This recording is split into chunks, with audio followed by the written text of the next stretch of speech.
Hello, हाँ, आदाब, सत श्री अकाल और एक बार फिर से आ गया हूँ मैं आप लोगों के बीच, आपका हमराज आरजे अभिनव सीपीआर यानी कि करंट पल्स रेडियो को लेकर। और आज हम लोग बात करते हैं दोबारा से ताज़ा तरीन खबरों की। ये सारी की सारी खबरें हम लोगों के पास आती हैं बीबीसी हिंदी के माध्यम से। हम उनका शुक्रिया अदा करते हैं और धन्यवाद करते हैं। केंद्र कैबिनेट ने बुधवार को एक देश एक चुनाव पर बनाई उच्च स्तरीय कमेटी की सिफारिशों को मंजूर कर लिया है। ये कमेटी पूर्व राष्ट्रपति रामनाथ कोविंद की अध्यक्षता में बनाई गई थी। केंद्र सरकार का दावा है कि वन नेशन वन इलेक्शन चुनाव सुधार की दिशा में एक बड़ा कदम है। कमेटी के प्रस्तावों के मुताबिक भारत में वन नेशन वन इलेक्शन को लागू करने के लिए 2 बड़े संविधान संशोधन की जरूरत होगी। इसके तहत पहले संविधान के अनुच्छेद 83 और 172 में संशोधन करना होगा। लेकिन मौजूदा लोकसभा में बीजेपी के पास 240 सीटें ही हैं और मोदी सरकार को बहुमत के लिए सहयोगी दलों के समर्थन की जरूरत है और इस सरकार के लिए बहुत आसान नहीं दिखता है।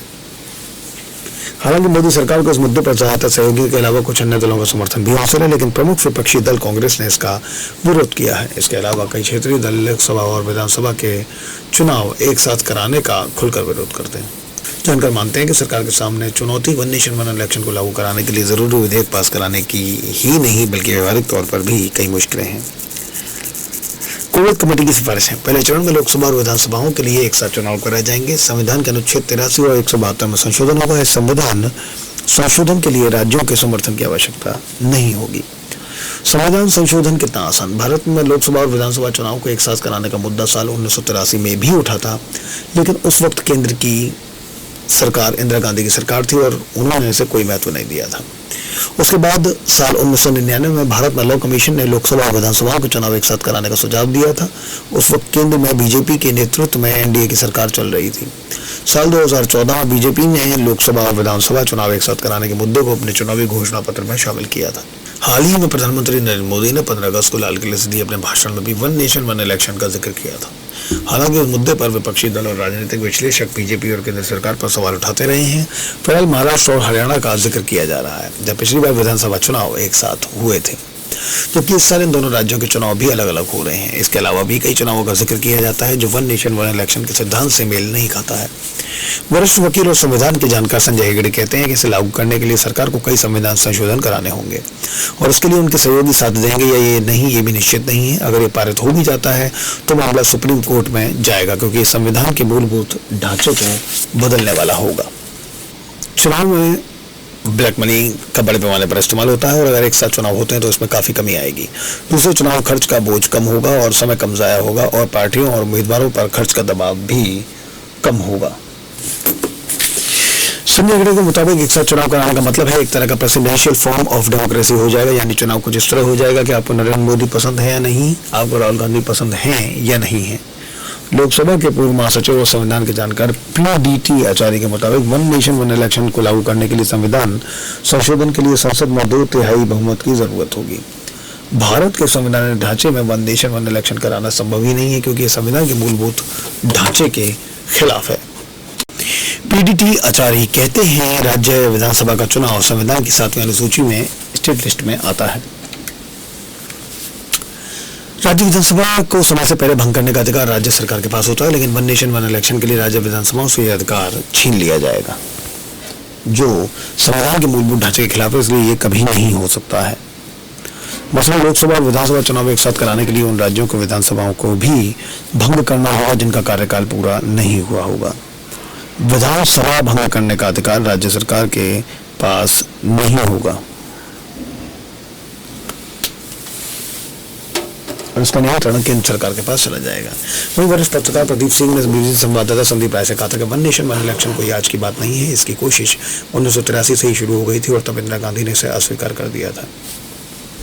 प्रदीप सिंह ने बीबीसी को बताया कि चुनावों में ब्लैक मनी का बड़े पैमाने पर इस्तेमाल होता है और अगर एक साथ चुनाव होते हैं तो इसमें काफी कमी आएगी। दूसरे चुनाव खर्च का बोझ कम होगा, कम समय जाया होगा और पार्टियों और उम्मीदवारों पर खर्च का दबाव भी कम होगा। उनका तर्क था कि पार्टियों पर सबसे बड़े बोझ इलेक्शन फंड का होता है। ऐसे में छोटी पार्टियों को इसका फायदा मिल सकता है, क्योंकि विधानसभा और लोकसभा के लिए अलग अलग चुनाव प्रचार नहीं करना पड़ेगा। राज्यों से टकराव की आशंका। इसे लागू करने के लिए सरकार को कई संविधान संशोधन कराने होंगे। भारत के संविधान की 7वीं अनुसूची अलग अलग मुद्दों पर राज्यों और केंद्र के बीच अधिकार के बंटवारे की बात करता है। इसमें सेंट्रल लिस्ट के विषयों पर कानून बनाने का अधिकार केंद्र सरकार के पास है, जबकि स्टेट लिस्ट राज्य सरकार के अधीन है। कंक्रीट लिस्ट यानी संवर्ती सूची के विषयों पर केंद्र और राज्य दोनों को अधिकार दे दिए गए हैं। पीडीटी आचार्य कहते हैं केशवानंद भारती के मामले में सुप्रीम कोर्ट ने स्पष्ट कहा है कि आप संविधान में कोई भी संशोधन कर सकते हैं, लेकिन इसके मूलभूत ढांचे में फेरबदल नहीं कर सकते हैं।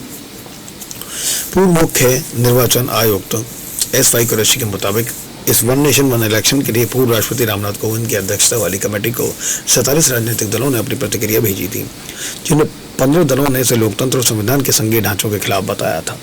इस मामले में एक और संकट स्थानीय निकायों के चुनावों से जुड़ा है। सरकार ने जिन प्रस्तावों को मंजूरी दी है उनमें स्थानीय निकायों यानी ग्राम पंचायत और नगर पंचायत के चुनावी लोकसभा विधानसभा चुनावों के 100 दिनों के अंदर कराने का जिक्र किया गया है। वरिष्ठ पत्रकार और संसदीय मामलों पर नजर रखने वाले अरविंद सिंह कहते हैं ये सही है कि चुनाव आचार संहिता लागू होने के बाद बहुत सारे काम पर रोक लग जाती है। इसके समाधान के लिए साल 2013 में संसद की एक समिति ने कहा था कि आचार संहिता मुद्दे पर विचार होना चाहिए, लेकिन मौजूदा सरकार स्थानीय निकायों के चुनाव 100 दिनों में कराने की बात कर रही है। इसके अलावा जिस राज्य की सरकार समय से पहले गिर जाएगी वहां दोबारा बचे हुए कार्यकाल के लिए विधानसभा चुनाव नहीं होंगे, यानी जीएसटी की तरह होगा जिसे वन नेशन वन टैक्स कहा तो जाता है, लेकिन फिर भी हम पोल टैक्स, इनकम टैक्स जैसे कई तरह के टैक्स भरते ही हैं। सरकार की दलील, भारत में आज़ादी और संविधान के अस्तित्व में आने के बाद पहली बार साल 1951-52 में आम चुनाव हुए थे। पहली बार चुनाव होने से उस वक्त 22 राज्यों की विधानसभाओं के चुनाव भी साथ में कराए गए थे। प्रक्रिया करीब 6 महीने तक चली थी। भारत में हुए आम चुनाव में 489 लोकसभा सीटों के लिए करीब 17 करोड़ मतदाताओं को वोटिंग करनी थी, जबकि मौजूदा समय में भारत में वोटरों की संख्या करीब 100 करोड़ है। भारत में 1957, 1962 और 1967 में भी लोकसभा और कई राज्यों के विधानसभा चुनाव एक साथ हुए थे। हालांकि तब भी 1955 में आंध्र राष्ट्रम, जो बाद में आंध्र प्रदेश बना, 1960, 1965 में केरल और 1961 में उड़ीसा में अलग से चुनाव हुए थे। साल 1967 के बाद कुछ राज्यों की विधानसभा जल्दी भंग हो गई और वहां राष्ट्रपति शासन लगा दिया गया था। इसके अलावा साल 1972 में होने वाले लोकसभा चुनाव भी समय से पहले कराए गए थे। 1983 में भारतीय चुनाव आयोग ने एक साथ चुनाव कराए जाने का प्रस्ताव तत्कालीन इंदिरा गांधी सरकार को दिया था, लेकिन ये तब प्रस्ताव से आगे नहीं बढ़ पाया था। दावा किया जाता है कि देश में एक साथ चुनाव कराने से देश के विकास कार्यों में तेजी आएगी। दरअसल चुनावों के लिए आदर्श आचार संहिता लागू होते ही सरकार को नई योजना लागू नहीं कर सकती है। आचार संहिता के दौरान नए प्रोजेक्ट की शुरुआत, नई नौकरी या नई सरकारी नीति की घोषणा भी नहीं की जा सकती है। ये भी तक दिया जाता है कि वन नेशन वन इलेक्शन से चुनावों पर होने वाले खर्च को भी कम किया जाएगा। इससे सरकारी कर्मचारियों को बार बार चुनावी ड्यूटी से भी छुटकारा मिलेगा। भारत में चुनाव पर खर्च, वन नेशन वन इलेक्शन के पीछे बड़े चुनावी खर्च की दलील भी कई बार दी जाती है। पूर्व मुख्य चुनाव आयुक्त तो ओपी रावत इसके बारे में बीबीसी को बताया था कि भारत का चुनाव दुनिया भर में सबसे सस्ता चुनाव है। भारत में चुनावों में करीब $1 अमेरिकी आज की तारीख में करीब 84 रुपये प्रति वोटर के हिसाब से खर्च होता है।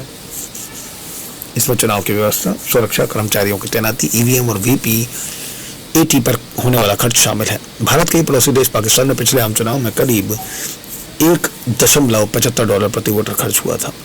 ओपी रावत के मुताबिक जिन देशों के चुनावी खर्च के आंकड़े उपलब्ध हैं उसमें केन्या में ये खर्च $25 प्रति वोटर होता है, जो दुनिया के सबसे महंगे आम चुनावों में से शामिल है। भारत में पूर्व निर्वाचन आयुक्त एस.आई. कुरैशी कहते हैं कि भारत में चुनाव कराने में करीब 4,000 करोड़ का खर्च होता है, जो कि बहुत बड़ा नहीं है। इसके अलावा राजनीतिक दलों के करीब 60,000 करोड़ के खर्च की बात है, तो ये अच्छा है। इससे नेताओं और राजनीतिक दलों के पैसे गरीबों के पास पहुंचते हैं।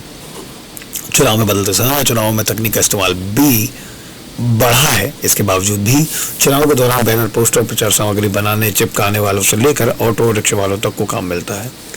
इस तरह से आम लोगों को और उनकी अर्थव्यवस्था के लिए चुनाव भी कई मायनों में अच्छा भी माना जाता है। एस.आई. कुरैशी के मुताबिक अगर लोकसभा, विधानसभा और स्थानीय निकाय के चुनाव एक साथ कराए जाए तो इसके लिए मौजूदा संख्या से 3 गुना ज्यादा ईवीएम की जरूरत पड़ेगी। भारत में इस्तेमाल होने वाले एक ईवीएम की कीमत करीब 17,000 रुपये और एक वीवीपीएटी की कीमत भी करीब इतनी ही है। ऐसे में वन नेशन वन इलेक्शन के लिए करीब 15 लाख नए ईवीएम और वीवीपीएटी खरीदने की जरूरत पड़ सकती है। ये सारी की सारी खबरें थी आप लोगों के पास बीबीसी हिंदी के माध्यम से 90.4 मेगाहर्ट्ज़ कम्युनिटी रेडियो नैनवाणी पर। धन्यवाद।